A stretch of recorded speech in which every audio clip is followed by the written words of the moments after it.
Little Jordan, would you like to read a bedtime story? Does it have pictures in it? Well... And thus little Jordan remained silent, plagued by nightmares for the rest of his life.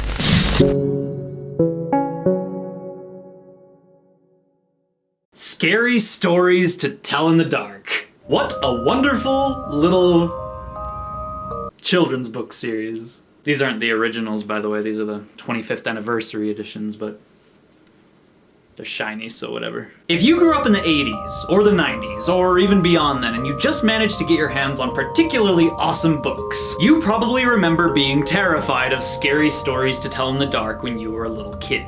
Compiled and collected by folklore-loving children's author Alvin Schwartz, the original Scary Stories was a collection of myths, American folklore, and creepy urban legends for kids to scare the living hell out of themselves with. Now, the stories themselves weren't written very well. In fact, they were actually written really badly. There was a haunted house where every night a bloody head fell down the chimney. That's literally one of the beginnings of the stories. Pulitzer Prize-worthy. However, despite not being written very well, everyone remembers these books. And why? The illustrations. Scary Stories to Tell in the Dark had the most child-scarring, gory, and disgusting drawings ever. This was for kids, and to this day, I seldom find art this grim. It's just something about the way it's drawn. Hanging off just about everything, there are gooey, slimy, black, stringy slimes. There's a horrifically shocking face on every other page that'll stick with you for years after seeing it. And most importantly, there's this really strong sense of dread and surreality that's absorbing. I mean, this is good art, and you're not likely to find any other kid's book that looks like it. I don't know what the hell's going on in this one, but I think it would sound something like... They were originally illustrated by Stephen Gammell, who's actually a well-known and beloved children's book illustrator who does colorful things like Song and Dance Man. It's cute and colorful and looks absolutely nothing like this shit. There were 3 of these books: Scary Stories to Tell in the Dark, More Scary Stories to Tell in the Dark, and Scary Stories 3, More Tales to Chill Your Bones. I think these books actually say something about kids because kids loved these. At least back when I was a kid. I remember the school library. We had tons of copies of these and they were always all checked out because this is what kids wanted. They always wanted this book. These books, all 3 of them. I think kids just really like to be scared. These drawings gave me nightmares. I'm sure they gave everyone nightmares. And it's funny because despite how much every kid loved these, they were always challenged. Scary Stories to Tell in the Dark was actually the most challenged book of the 90s. Parents hated it. They were always writing in angry letters and trying to get it banned, trying to get the pictures changed, complaining about how gory and repulsive it was. And really, I don't think I can blame them, because what the f is that? But regardless, despite what the parents thought, we still loved them. The kids still loved them. Teenagers still loved them. People love them to this day. But sadly, guess what happened? They changed the art.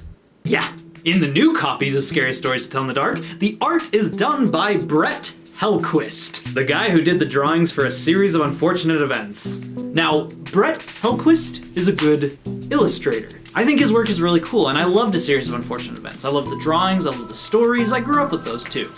But how dare you change Scary Stories? This is what the new art looks like. This is what the old art looks like. This is what the new art looks like. This is what the old art looks like. This is what the new Spider-Face girl drawing looks like. What the f? See, I don't understand why parents would change something like that. I mean, yeah, the old drawings are really terrifying, but kids like to be scared, like I said. The art is the only reason we love these, and now it's ruined because you took the old art out, which the old art was so much more detailed, by the way. It wasn't only better and creepier, but it was also really surreal and dreamlike and indescribable. I mean, here's a wonderful new example of how the new art sucks majorly.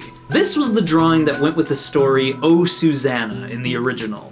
I have no idea what's going on in this drawing. It has nothing to do with the story that it goes with. And while it's utterly impossible to tell what it is, it captures the feeling of dread. This is the new illustration for Oh Susanna by Brett Hellquist. Captivating and frightful. And I don't blame you, Brett. I mean, you got an awesome opportunity to do the art for Scary Stories to replace the old art. And I would probably take that opportunity too if it was offered to me. No, I wouldn't. Thing is, you just cannot go up against the originals. And especially if you're not gonna make it scary. The point of these books is to be scary. Kids read these to be scared. Even if the art is too much, if it's too grotesque or whatever. Isn't it normal for kids to be scared of things that are actually scary? Fear is a normal emotion. We experience fear. Kids experience every emotion. And you know what? Kids aren't that stupid. I think children are smarter than most people give them credit for. You think you need to water down something that's too intense for their little brains. Well, guess what? Life's too intense for their little brains. How do you think your kid feels when he sees roadkill on the way to school? How do you think he feels the first time you tell him that everyone dies? How do you think they feel when they cut themselves with scissors and then red blood comes out of their flesh? I mean, there's darkness in the world. Kids learn that. Kids need to learn that, so it's just horror, it's just scary stories to tell in the dark. If kids see this at the library and they don't want to look at it, they won't look at it, they won't check it out, they won't read it. It's up to them, they can read whatever they want. Let the horror-loving spooky kids enjoy their spooky little spook. Like, why do you think, like, Roald Dahl, for instance, got popular as a children's book author? Why do you think stories like Charlie and the Chocolate Factory or Matilda or the BFG or Fantastic Mr. Fox got popular? It's because Roald Dahl knew that kids loved to get scared. Scary things happen in those stories, and that's why kids loved them. It's frightening when Miss Trunchbull locks Matilda up in the chokey. It's frightening when the kids in Willy Wonka almost drown in the chocolate river and horrible things happen because they weren't listening. The suspense is terrible. He's gonna go this time. I hope it'll last. Go on, boy. But oh well, I guess there's that new Guillermo del Toro film adaptation of Scary Stories to Tell in the Dark. Yes, Guillermo del Toro is making a movie. And I love Guillermo del Toro, but I'm not gonna say right now whether I think it's gonna be good or bad. It could go either way.